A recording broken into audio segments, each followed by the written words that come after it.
A rapport nada mais é do que você construir uma conexão com o outro lado. E conexão dentro de uma negociação é extremamente importante.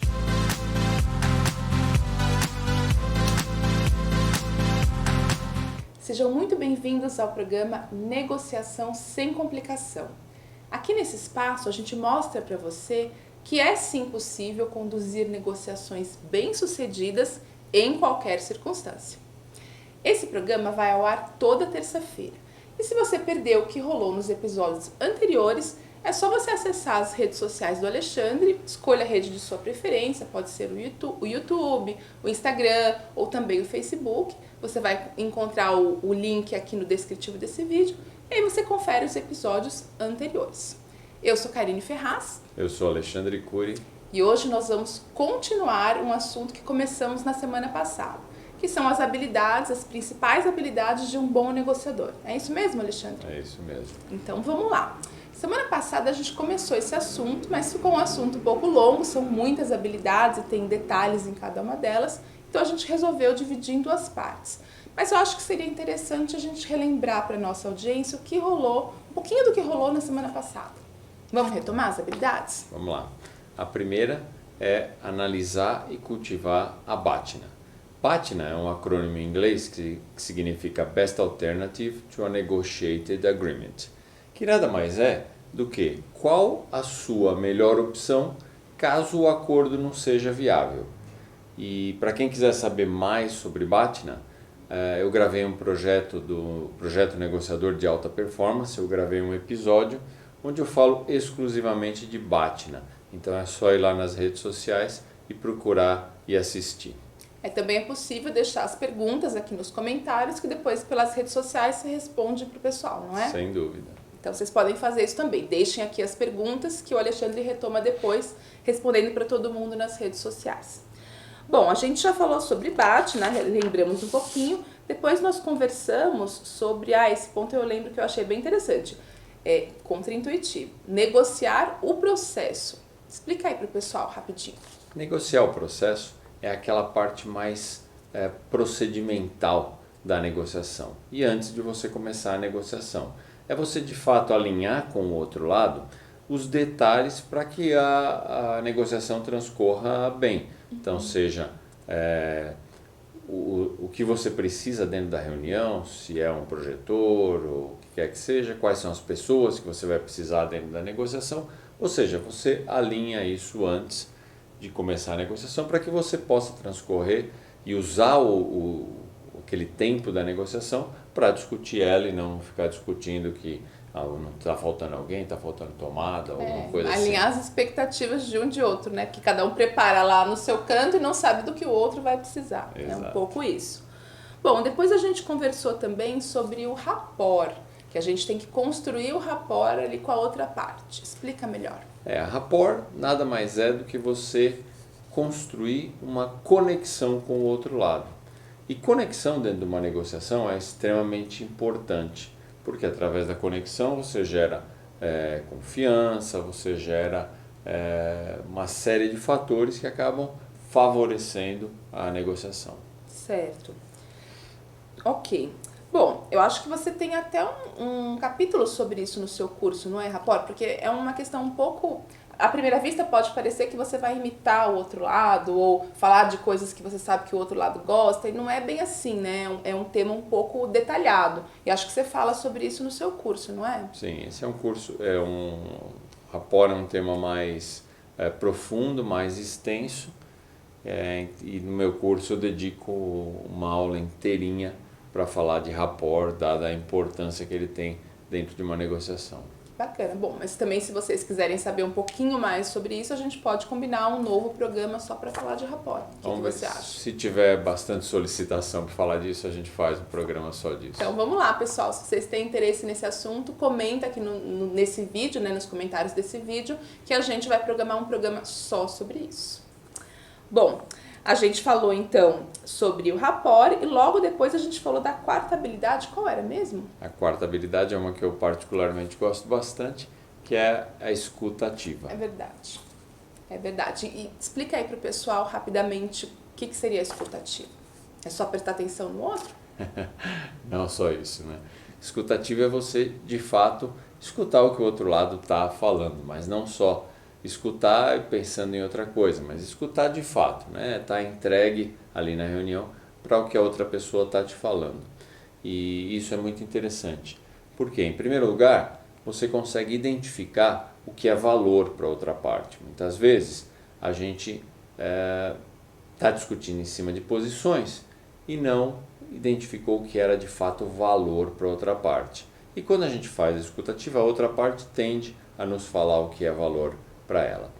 Além disso, a gente acaba aproveitando a escutativa, ela melhora muito o relacionamento com a outra parte, porque todo mundo quer que alguém te ouça. E a partir do momento que você ouve de verdade e que você leva em consideração o que ela está falando, isso ajuda muito. Isso Gera conexão, não? Sem dúvida. De novo, vai gerar mais conexão. Isso não significa que você vai concordar com o que a outra parte está falando.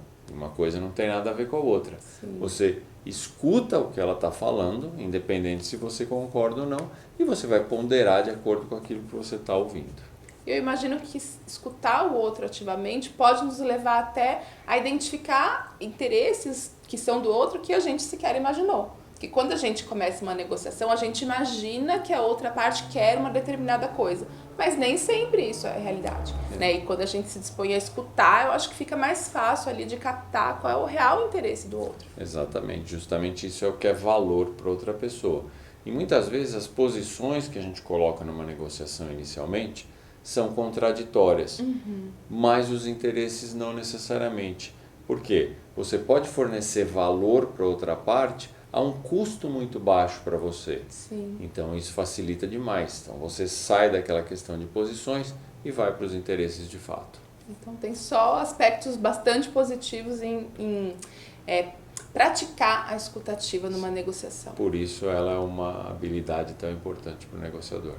Fica a dica, pessoal. Bom, então acho que a gente pode partir para a quinta habilidade. Podemos fazer assim?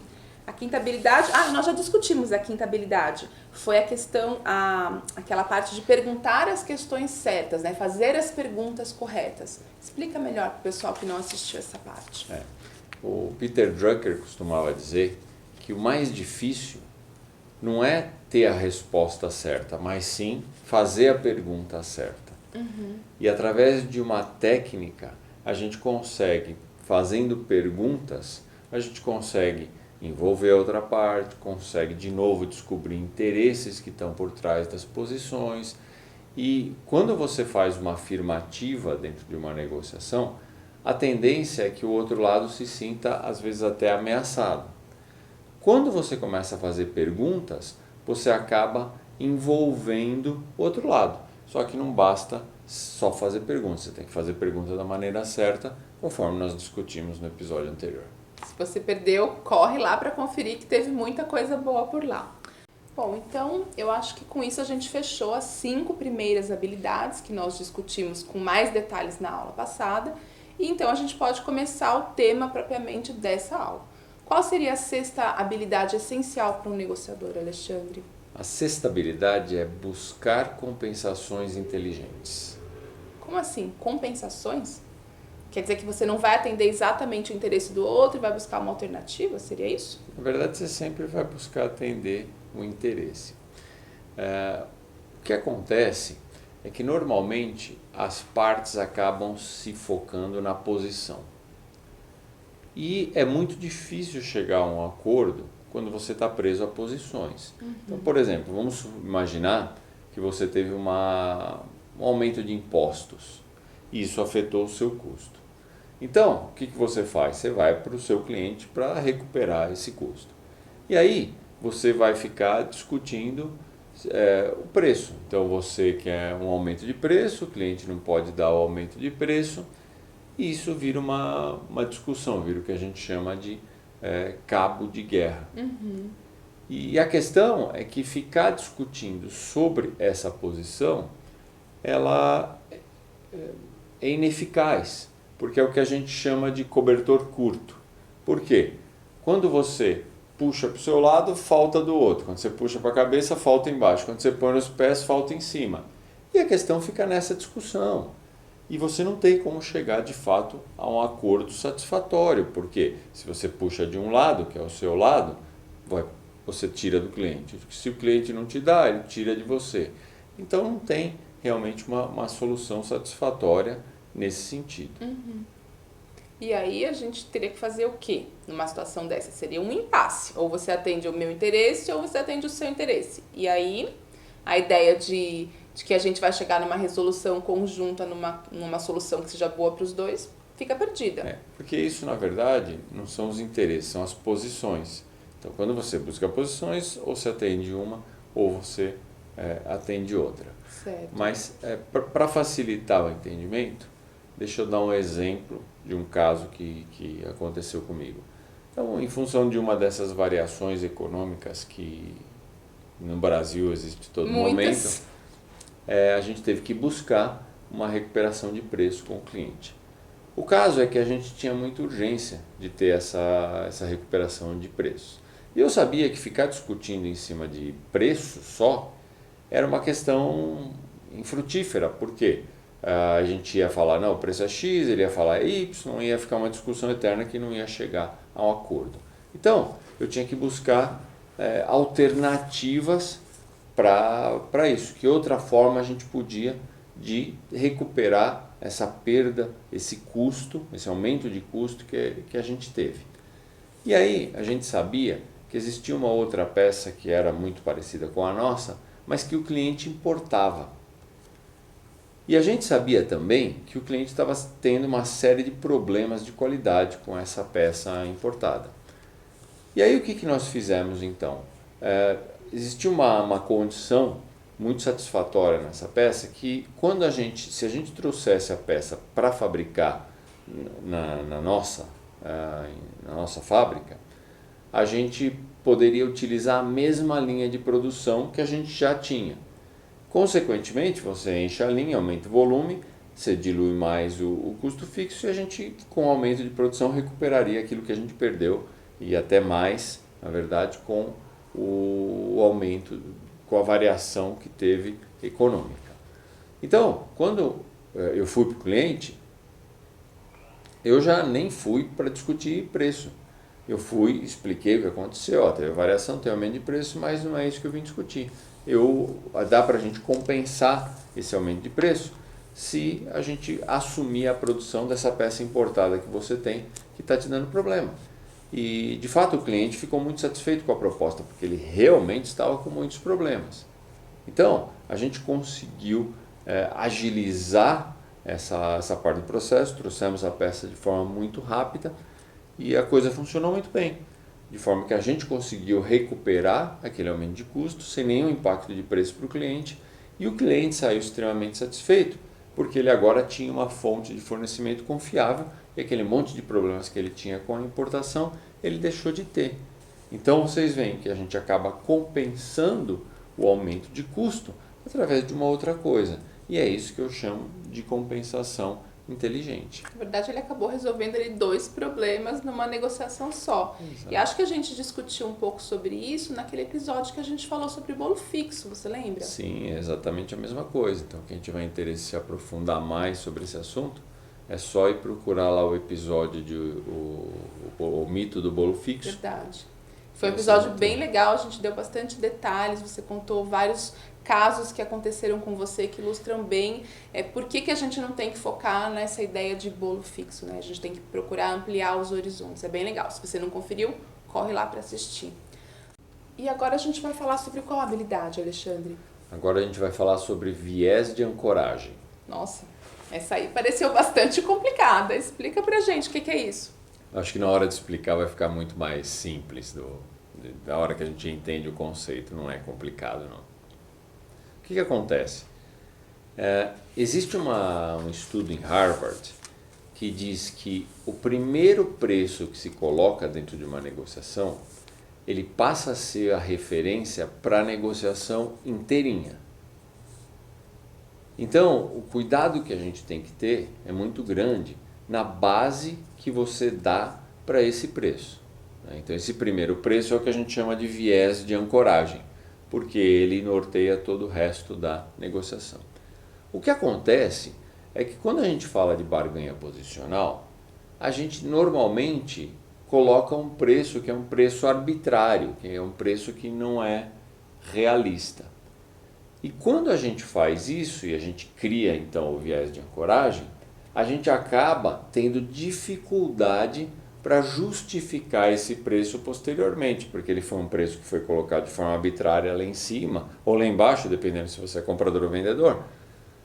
E se você tiver dificuldade para justificar ele depois, o que acontece é que você acaba perdendo credibilidade. Por quê? Fica claro que você jogou um preço que não era real.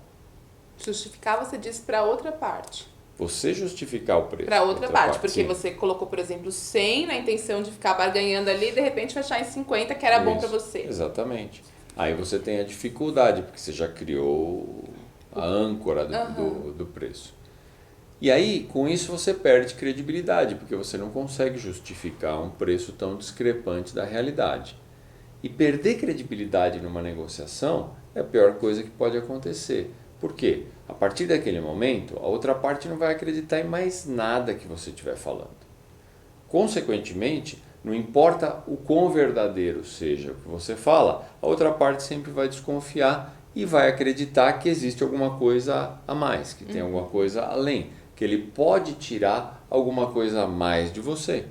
Então ele vai sempre apertar. E por mais que você chegue no valor que talvez ele já considere ideal, como você não tem credibilidade, ele vai tentar baixar mais e cada vez mais. Então você perder credibilidade numa negociação é muito ruim. Isso acontece, se a gente puder dar um exemplo prático do dia a dia, muito em compra e venda de imóvel ou compra e venda de automóvel. Por quê? O que acontece? Dependendo da tua posição, se você é comprador ou vendedor do imóvel, você vai jogar um preço lá em cima ou lá embaixo. Por quê? A ideia é que você joga um preço lá em cima, a outra parte joga lá embaixo e vocês vão conseguir chegar no meio do caminho aí. E o que acontece? Eu, por exemplo, quando acontece esse tipo de situação, ao invés de jogar o preço lá embaixo, o que eu costumo fazer? O cara joga o preço lá em cima e eu pergunto para ele, olha, eu não sei dizer se esse teu preço está certo ou não, se é justo ou não. O que eu queria saber é por que você acha que esse preço é justo para mim, que eu deveria pagar isso. E aí o que acontece? A pessoa, como ela jogou um preço lá em cima, que ela não tem como justificar, porque ela esperava entrar numa barganha que eu não entrei, ela acaba se enrolando. Ela não sabe direito o que responder, não, veja bem, tudo. Aí o que acontece? Ela começa já a baixar o preço sozinha, sem eu dar nenhum tipo de contraproposta. Por quê? Se ela não justifica um preço tão alto, ela começa a... Não, mas talvez eu acho que dá para dar uma baixadinha, eu acho que dá para chegar em tanto. Você vê, sem fazer contraproposta nenhuma. Isso acontece. Por quê? Na verdade, a pessoa foi vítima do viés de ancoragem. Porque ela definiu um preço, aquele preço virou a referência dentro da negociação e vai ficar até o final. Então, qual que é o cuidado que a nossa audiência tem que ter? De não cair nessa armadilha.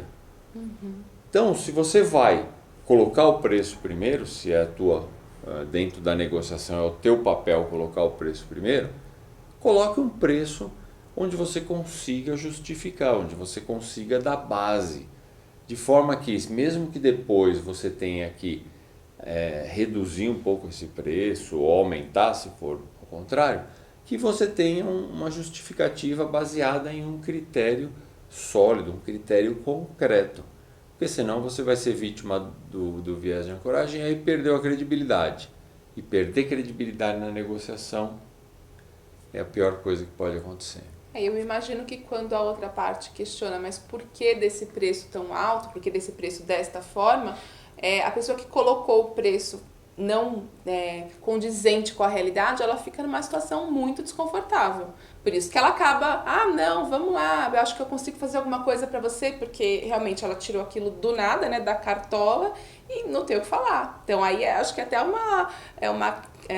intuitiva, o cérebro meio que leva a gente pra isso. Não, deixa eu então melhorar isso aqui, porque a gente não tem o que dizer, a gente tem que arrumar alguma coisa pra falar. E o que você vai ter que fazer é pedir a justificativa. Quando você pede a Claramente. justificativa, que não existe, acabou, a pessoa se enrola inteira. Ou seja, você fez ela cair na armadilha do viés de ancoragem. Que ela mesma fez, né?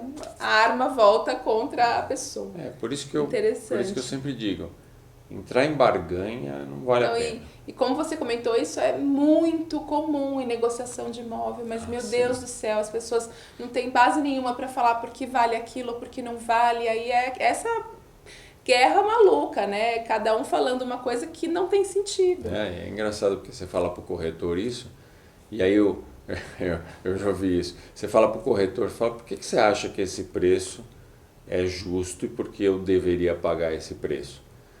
Aí o corretor já se enrola, ele fala assim, realmente eu acho que esse preço é meio alto, mas o proprietário que está pedindo, eu falei para ele que era muito alto, aí o cara já se enrola entrega inteiro. Tudo, Não tem nenhum sentido, né? Tenho certeza que a nossa audiência já passou por uma situação parecida. Se teve que negociar um aluguel, uma compra de um imóvel, com certeza já ouviu essa história muitas e muitas vezes. Com certeza. Certo, então acho que dito isso a gente pode passar para a próxima habilidade, que é a 8ª. Bom, a próxima habilidade é apresentar múltiplas ofertas simultaneamente. Como assim? Você não leva uma proposta, você leva várias? Ao mesmo tempo. E deixa para outra parte resolver o que é melhor? É isso aí. Como é que funciona isso? Normalmente, como é que é o processo normal? Você apresenta uma proposta, que não é a melhor proposta para o outro lado, normalmente é a melhor proposta para você, e o outro lado fala não. E aí você apresenta uma nova proposta, e o outro lado fala não de novo. E você apresenta uma outra proposta, isso é apresentar as propostas em fila. Uhum. O que acontece é que você gera um efeito negativo, psicologicamente falando, na outra parte. Por quê? Chega uma hora que ela começa a falar não, não, não em cima de não, e ela começa a interpretar o seguinte, isso é inconscientemente. Ela interpreta da seguinte forma, esse cara só pensa nele, ele só apresenta a proposta boa para ele, que eu tenho que ficar falando não e não e não. Ele não é um cara que eu posso confiar, porque ele só está buscando o lado dele, ele não está buscando os dois lados. E aí o que acontece? O cara ele começa a se armar contra você. Uhum. E você começa a perder credibilidade. De novo, caímos no ponto da credibilidade. Porque você apresenta uma proposta, ele fala, não, aí você tem outra. Ele fala, não, você tem outra. Aí o cara fala assim, se o cara tinha uma proposta melhor... Por que não fez antes? Por que não fez antes? Ou seja, ele entende que você é um aproveitador. Você está tentando jogar para ver se cola. Vai ali da pior proposta possível para o outro lado até chegar na melhor. Isso. Então, entendi. Fez sentido. O outro lado acaba gerando essa oposição. E aí começa a ficar difícil a negociação. Porque se perdeu credibilidade, você é um aproveitador, tal, e aí fica complicado. O que acontece? Qual que é a solução para isso? O ideal é você apresentar várias propostas ao mesmo tempo. Então você vai e coloca 3, 4 propostas na mesa, simultaneamente. Isso gera, em primeiro lugar, um efeito psicológico positivo, que é exatamente o oposto do que gerava as propostas em fila. Por quê? Quando você apresenta várias propostas, o que o outro lado inconscientemente entende? Ele fala, o cara está tentando ajudar, ele está tentando resolver o problema. Ele pensou em várias soluções aqui e ele está tentando resolver de alguma forma. Isso é boa vontade. E aí gera nele o princípio da reciprocidade. Ora, se você está gerando um monte de propostas, quer resolver o problema, eu vou te ajudar a resolver o problema. Eu também quero resolver o problema. Então você já traz ele para o seu lado. Ao invés daquele efeito que a gente tinha no outro caso, dele julgar que você é um aproveitador, ele está agora entendendo que você está tentando ajudar de toda forma, que é importante resolver o problema. Tem um segundo efeito que você causa na pessoa, porque antes, quando você apresenta uma proposta, ele responde sim ou não. E aí fica fácil. O que acontece é que quando a gente não tem a possibilidade de responder sim ou não, ou seja, quando a gente tem um teste de múltipla escolha, que é esse caso, né? Eu estou te dando algumas opções, estou te dando 3, 4 opções, ele se torna, na cabeça da pessoa que está negociando com você, um teste de múltipla escolha, ou seja, ele tem que escolher uma delas. Era justamente isso que eu ia comentar, uma questão até de funcionamento do cérebro. Né? Não é só uma questão ali lógica, é uma questão que você faz sem perceber, né? O cérebro te leva a isso. Porque uma coisa é você falar sim ou não. Agora, quando você tem várias opções, você vai tender a escolher uma delas. Coisa. Agora, qual que é a chave dessa habilidade?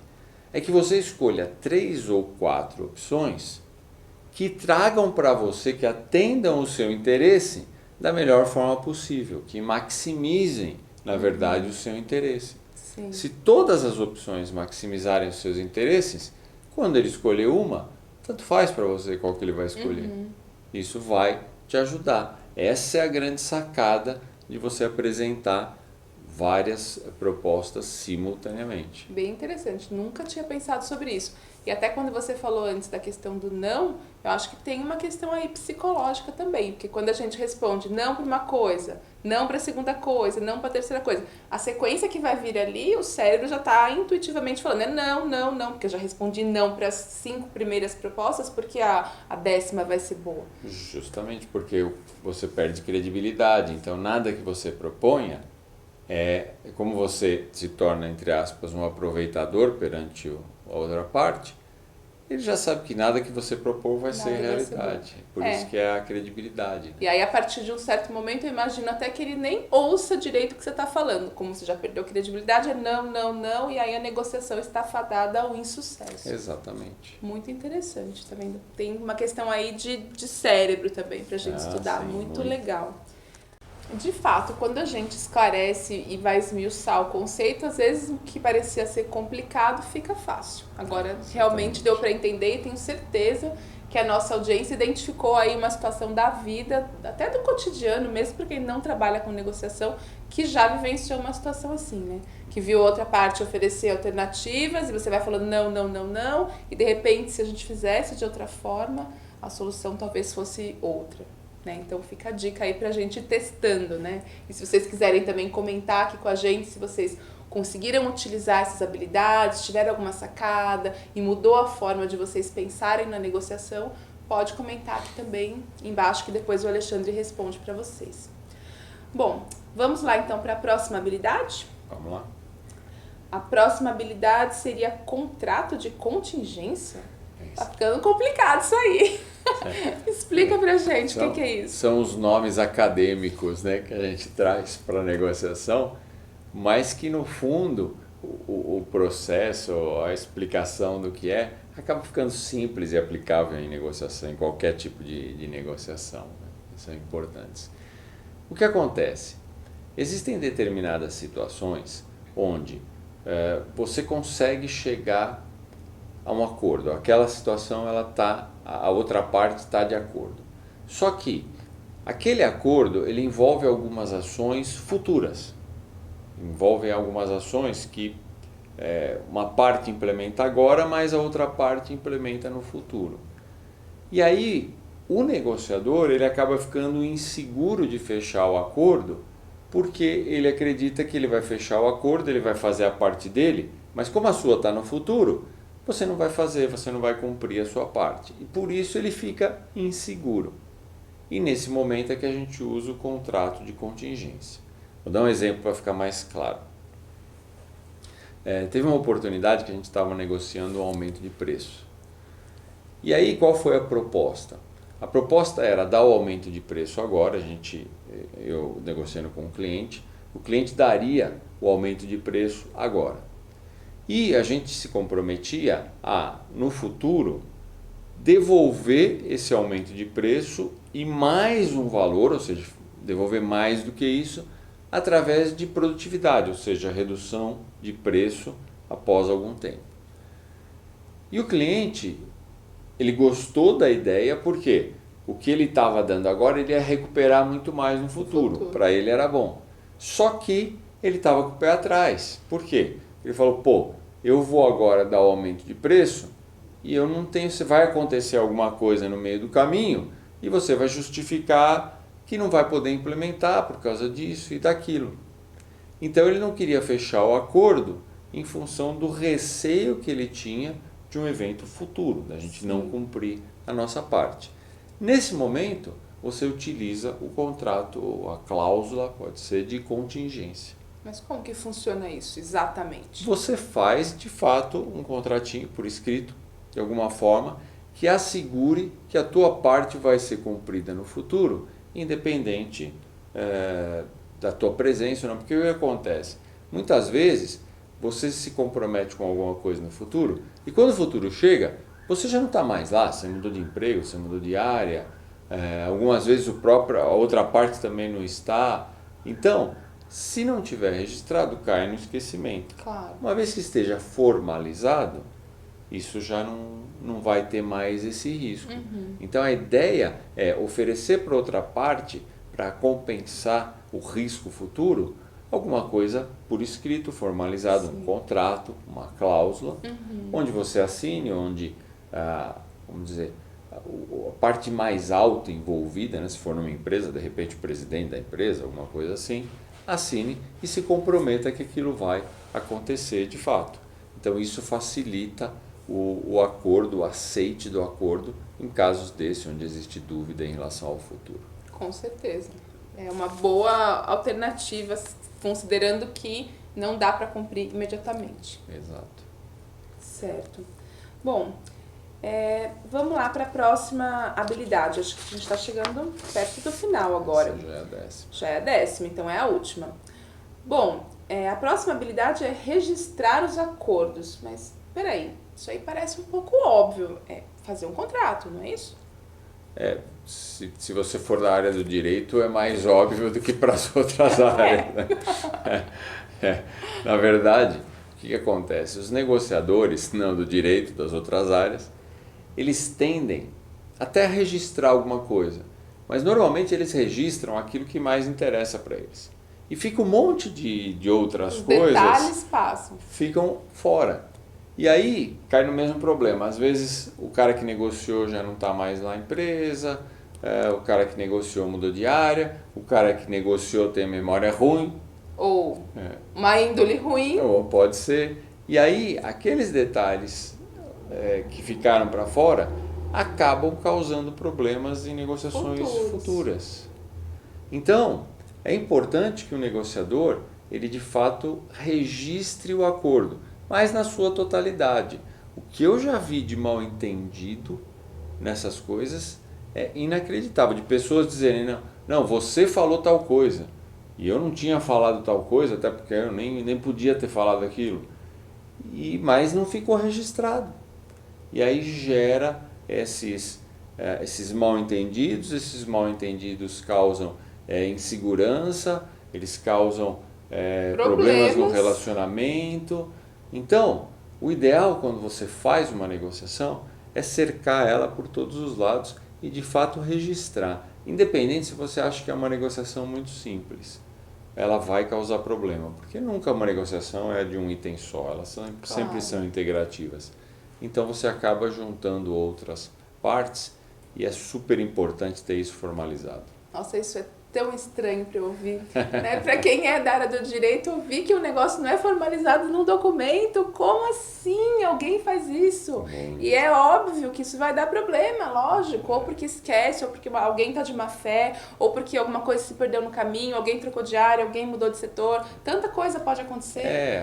As pessoas registram aquilo que é mais importante. Então, se ele a decisão final, né? Ata de condomínio, ficou decidido o quê? Seria isso? Ou assim, o mais importante era o preço. Aí ele vai lá e registra o novo preço. Agora, Aquele preço ele foi aceito e foi acordado com base em alguns outros fatores. Aqueles outros fatores ficam para fora.